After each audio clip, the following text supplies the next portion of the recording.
This is things you might not have heard coming to you for October the 30th, 2025. My name is Jay Cleveland Payne. Today's earworm is not by Nelly because Howard Stern, Jerome Powell, Cheryl Hines doesn't roll off the tongue like a Nelly lyric, but we'll have plenty of worms to get to on the day. Those are three people we're talking about in the 8 stories for the day, five other stories to go to. And one notable thing or two notable things, we're not talking about Hurricane Melissa updates. It is terrible. So we're going to give a little time for them to basically decompress and get you something out of that one. We're not talking about Donald Trump and his overseas trip right now, although he says deals will be made with China as they stepped out of meetings like hours ago. We're going to give that some time for the pundits to kind of go through that work and see what's happening going there and go from that one. So those two big stories are not being covered today, but we have 8 stories that are conversational, 8 stories that people do want to chat about based off of your engagement with us inside of the feeds. The feeds are on Facebook and X. Find more about that at our website. This is theconversationproject.com. All the places you can find us, plus sponsors and partnerships, and our spotlight sponsor, which is, of course, today being Ground News. Now, the Conversation Project is your home for headline news, information, and pop culture references that are worth chatting about. And this thing here, the Conversation Project's things you might not have heard, are today 8 things, when it's 10 things that are newsworthy things that you guys think are, and the global internet think are really worth talking about that may not get the love because of mainstream media coverage. They're covering lots of Trump, covering lots of hurricane coverage, so those things should be covered here as your tertiary source. A quick bent on some things that may not have gotten much love that you get a chance to chat about as well. So let's get into these things, these 8 stories for today. Let's say it's the 30th of October, 2025. In the past weeks, we've had all the big players in tech and running things and servers go down. And last week or so, when they had the AWS issue, I sat in a meeting where a guy was like, well, I'm a Microsoft guy, and they never have issues. Microsoft Azure suffered a multi-hour global outage yesterday with Azure front door, CDN issues that ripped through Microsoft 365, Mac, Xbox, and other enterprise backends happening at the wrong time. Experts reports that the errors peaked in tens of thousands at airlines, telecoms, and airports. Alaska Airlines, Heathrow, and Vodafone were some notable big names that had issues, which logged disruptions and some total shutdowns in some places. Microsoft said services later returned to a pre-incident performance, like back to normal. Some customers reported some lingering latency issues because of queuing of the old data. Now, the incident lands 1 week after the AWS outage and renewing scrutiny over single region, single vendor dependencies. Last year, it was CrowdStrike. This year, it was smaller issues relative with AWS, Amazon stuff, and Azure, Microsoft stuff. But there's a key takeaway for this one right now for people who are building their castles of sand or building the houses on sand and not on stone. Be graceful in degradation paths and make sure you have a multi-cloud fail-safe for what's going on. It might just be an internal backup to server so you can access things internally while things are down in the cloud, but have a backup plan for your cybersecurity, which is actually a totally different thing, and for your actual operations, because everything's going to the cloud. I love cloud-based stuff, but I also save all my stuff on some semblance of a computer and let the cloud share it so I can get it off of one computer someplace if something goes bad. Paramount is going to cut 2,000 jobs after its merger with Skydance Media has been done. So the newly combined Paramount Skydance will lose about 2,000 jobs, which is about 10% of its workforce. That's a big chunk of number. Double digits is an issue. This is part of the post-merger redundancy reductions. As you know, when 2 companies come together, when 2 become 1, you have those of things you don't need. And so some people can shift around and take other roles and sub roles, and some people that were both bosses in one area, one may take a sub role someplace else. That means those sub roles and other bosses have to find somewhere else to go. And Paramount Skydance is doing that right now. CEO Dave Ellison outlined the streamlining and portfolio shifts after the $8 billion deal closed in August because eventually it has to happen. Layoffs are arriving in broadening reorgs across news and entertainment units all over the place. Additional rounds are expected in phases as well. Debt, cord cutting, and content ROI pressures are driving the consolidation math. Essentially, they had to come together to see it themselves.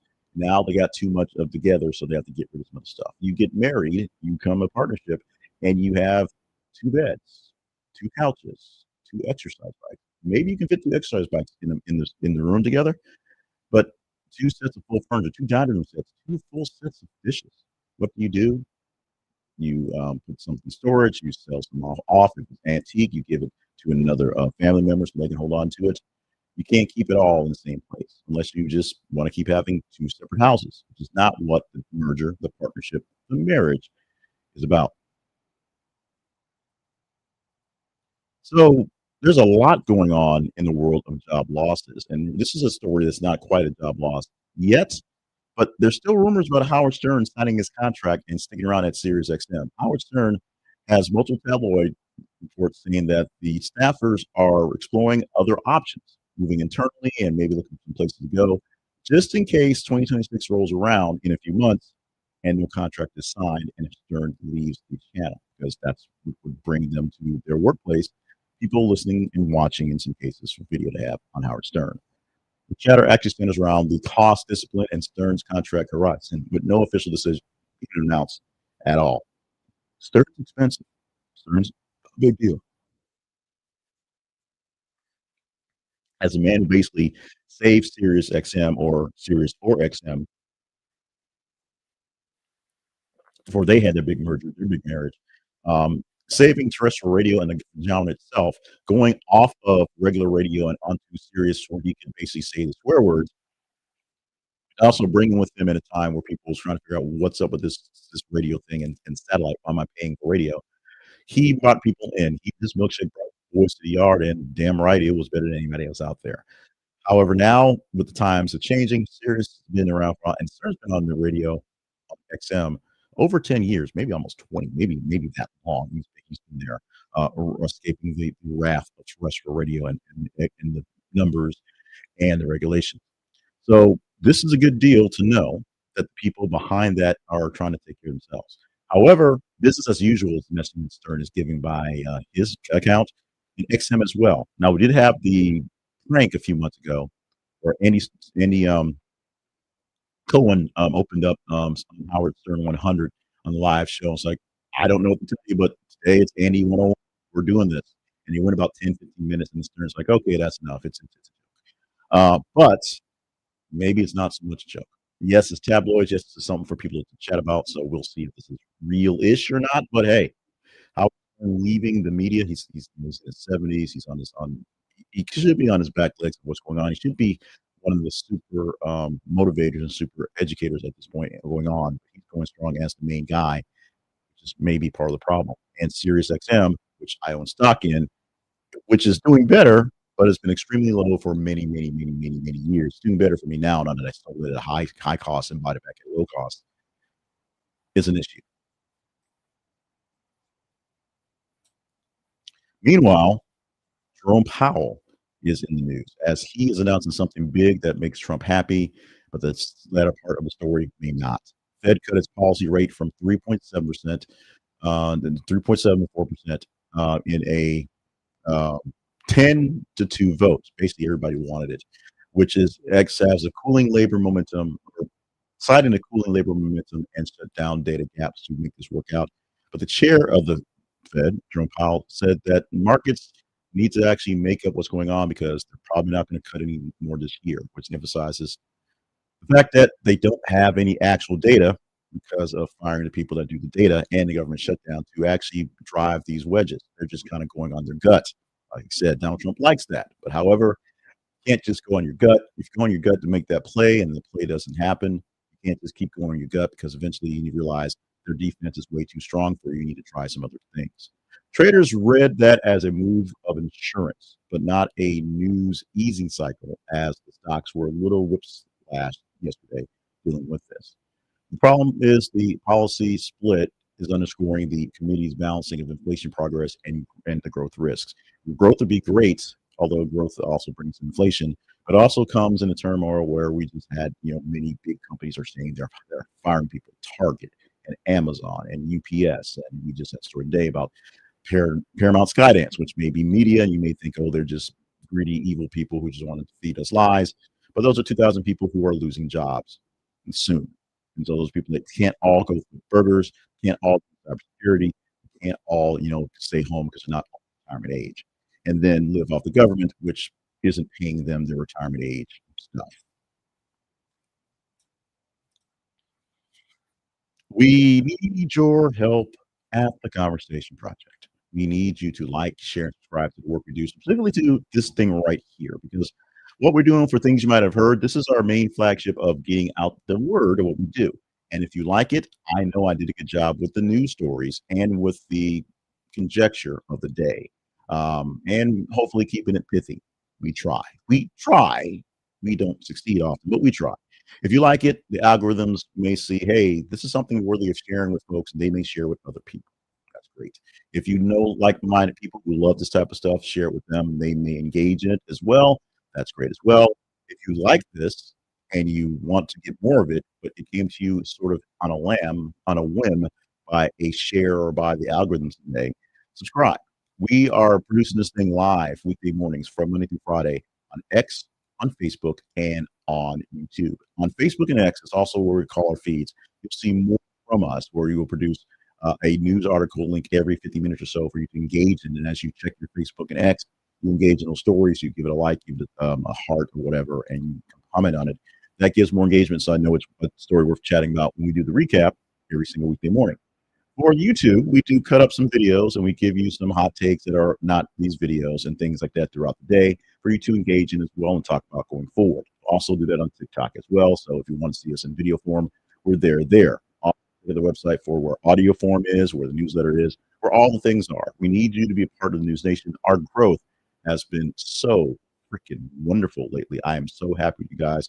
And it's something good to look forward to when the government shutdown and all the ripple effects across that are affecting so many people I know and me directly in my job situation. So having this respite to deal with, although it doesn't pay any actual bills, it's starting to pay for itself.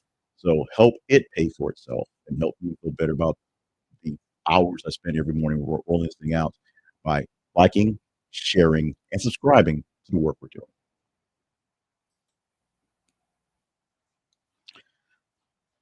A Peoria area, Illinois jury has convicted Deputy Sean Grayson of second-degree murder in the 2023 shooting death of Sonya Massey, acquitting on first degree.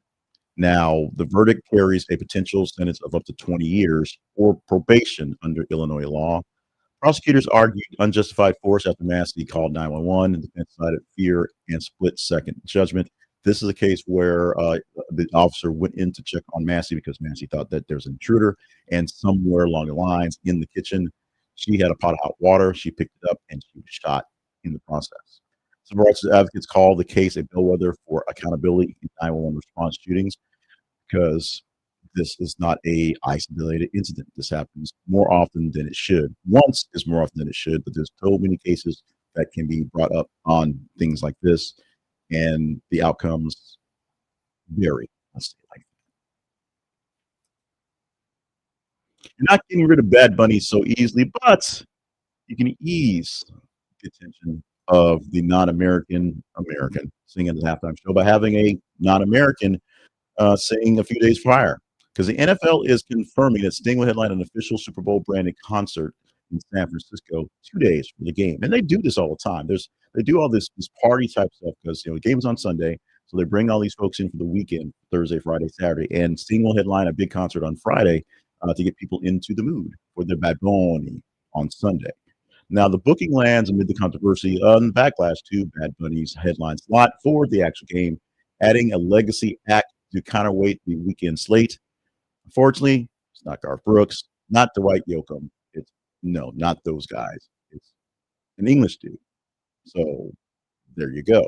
Expect some cross-platform promotions for the league because hey, it's a party all the way around. I'm pretty sure that Sting is probably a fan of Bad Bunny and the fact that he is selling out stadiums right now and making money that way. And Bad Bunny probably respects what Sting has done in his process. Maybe he'll come on stage and sing, you know, "Fields of Gold" in Spanish.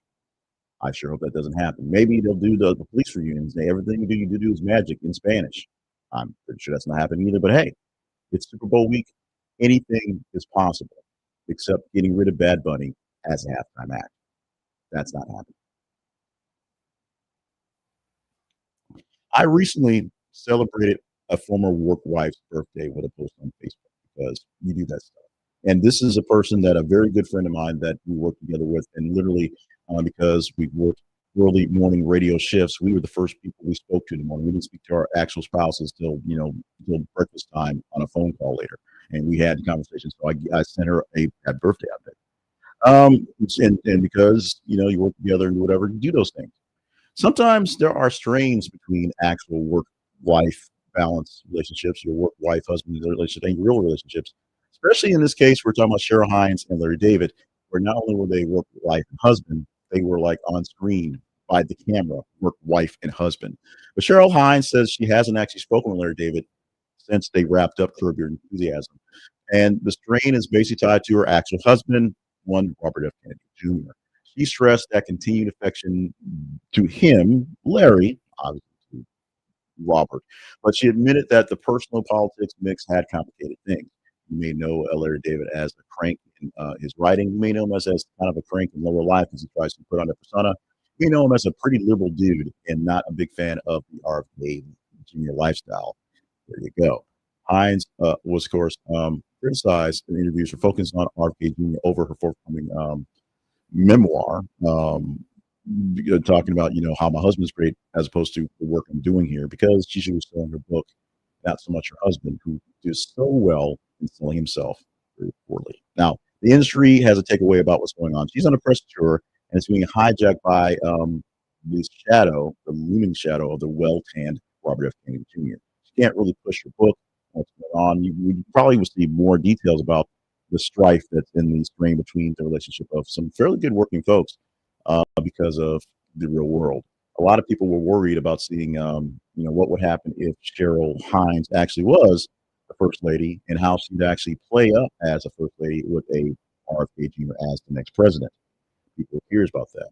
Now we don't get to see that, but we also get to see some of the backgrounds behind people who have very public lives. With the public lives of their spouses can sort of get in the way of the work that they've done. We're not talking about Trump in Japan or China or North Korea or in DC, but we're talking about Trump in our minds and in the Bible, where this weird story popped up. You guys scratched your head just as much as I did, and so we're talking about it. It's maybe the only place we may see a talk about it, but this is something that got really slipped through the cracks because apparently this guy's a bit nuts. UFC fighter Bryce Mitchell quits MAGA movement after claiming the Bible, the book, exposed Trump as the Antichrist. Hydration break.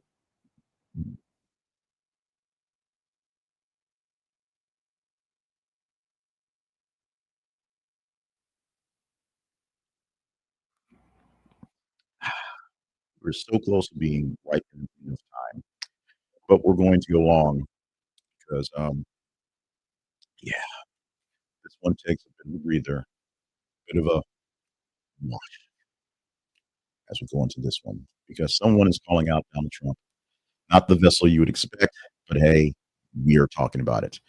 UFC's Bryce Mitchell said scripture led him to renounce his support for Trump because, as Mitchell says, he is, quote, the Antichrist. The reversal follows weeks of high profile backing and inauguration week appearances back in the day. Now, reaction was split across the MMA circles across the world of mixed martial arts and fighting combat sports. Some actually applauded the break because they believe Trump may not necessarily be the Antichrist, but they do think he's bad. Others are mocking Mitchell for his theological framing. He is a fighter, a boxer, a scrapper, if you will, not necessarily, as far as we know, a Bible scholar. Now, political endorsements by athletes can turn into brand liabilities overnight. When an athlete says, "I'm down with this guy," and then this guy does really, really bad things, the athlete has to back away pretty quickly. Same ways that an athlete goes into a cause, and the backlash coming from whether that's I love this guy, I love this cause, or a shut up and dribble, shut up and throw the balls, just run down the field and talk. It's issue there. Bryce Mitchell is not a household name unless you are a combat sports fan, and the fact that we're talking about this shows you just how little there is going on that isn't a hurricane or Donald Trump, who is kind of a hurricane of its own making. You have to go for the stories that are conversational, sometimes a little deeper to dig for and pull in. You get stories like this. They are important because you get to know what stories are being said, what people are saying when they're not talking about the big things. There, this is one that should get some real conversation. I'm not sure if I can turn this into a hot take. I'm not sure if you folks are really going to respond to this one with comments as you could. I get surprised at their stories. But a story like this one, this is not it's not Kid Rock calling me Antichrist. It's a mixed martial arts person who I don't know much about. But it's somebody who's speaking out against Trump and doing it overtly, but not saying his things are bad. He's saying this guy is going to bring about Armageddon and the rapture and things like that. Your mileage may vary on Armageddon and raptures and things. Your mileage may also vary in your use of our spotlight sponsor, which is Ground News. Ground News is one of the better ways to understand how things are being taken care of in the news because it's simple. You can just read what other people are covering. If Ground News is your North Star, then you can actually do what you can to make things work on those levels. It is a great source for getting the news that you're missing by literally seeing what news stories that you love from the store places you like to see and seeing what other people are covering to understand exactly how the world is working, how people are covering things. You subscribe and then use their app or the website to see what other networks are coming, what other podcasts are covering, what things are going on. And podcasting is a big thing because now they're telling you some Cliff Notes versions of the podcast that many people get no news from. Because many people don't get the news from straight up a newspaper or a news source like a television station. They're getting it from podcasts who are basically commentating on news stories. They'll give you what the headline is, and then they'll give you their spin. Ground News is giving you more to make sure you know that their spin is spin and what's going through it now. You use their Vantage plan and their blind spot feature. It'll tell you exactly what stories are being overly played. Not that you should believe them or not, but overly sold by specific people who want you to see something. And what stories are being overly underplayed by those. So if you're a Fox News watcher or a Newsmax watcher, you'll see what stories those folks are pushing and how they're pushing it, as opposed to stories that they're not pushing. Same is said for MSNBC. You can see what stories they want you to see more of, what they want to be more angry about, and less stories with things you might not want to know about. They don't want you to know about because, let's just say, the truth on both sides may set you free in both ways.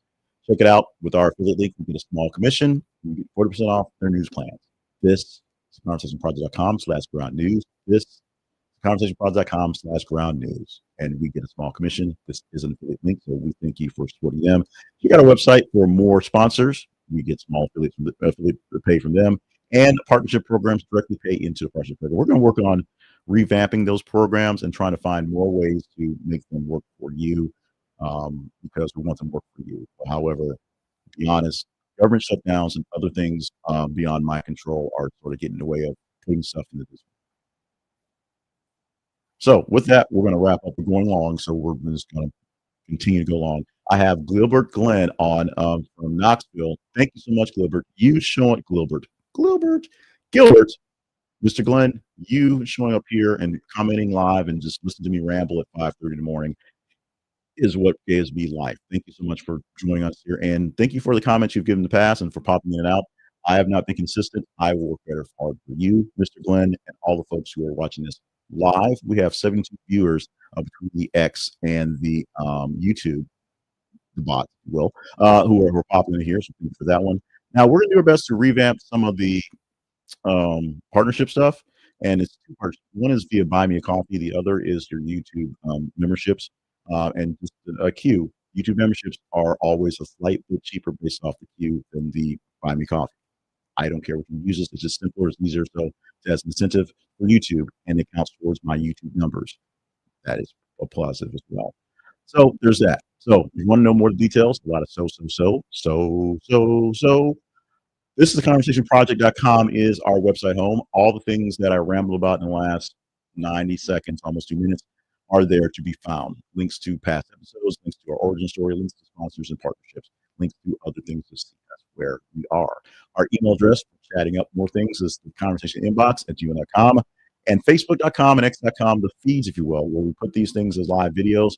We also have our feeds so you can conversate and engage and talk about what stories to talk about in the future. Future being essentially the next day or the day up. We want to go back to the weekly roundup because there's a lot of fun stuff seeing what happened over the week. Time-wise and obligations have been getting in the way of that one, but your support from people like you can help make that a better place. You can pay people to do it for me, if you will. You can get, better anchors. How about them apples? Make sure you're checking out the YouTube link and the I'm sorry, the TikTok link, as we have debuted in the last couple of days a 2-minute version of this thing right here. It's just the headlines. So you get the headlines. So you see what we talk about there. Once I write the script, I can take the headlines, put them in a quick video, and make it vertical so it fits your phones properly. So much. So check that out. Something to see there, look for as well. And just look for more things we're going to do in the future as a part of the crew. So today has not been Wednesday, October 30th. It's actually, well, it's the 30th, but it's Thursday because I mistyped that slide. So that's not quite right. So we will deal with that later. But it's Thursday. Trust me on that. Tomorrow is a spooky day, Halloween. So hopefully, if your kids aren't trick or treating out today, be prepared for tomorrow. Bought lots of candy, way too much candy. The wife's going to kill me for the candy I bought. But we're going to enjoy having the kids come to the neighborhood and trick or treat and do all the things, playing spooky music, and all the good stuff right before the fall change. So yeah, we're really long. I'm really rambling on. Daylight saving is coming. Halloween is coming. Hopefully, another edition of this thing is coming tomorrow morning. We shall see. Love you.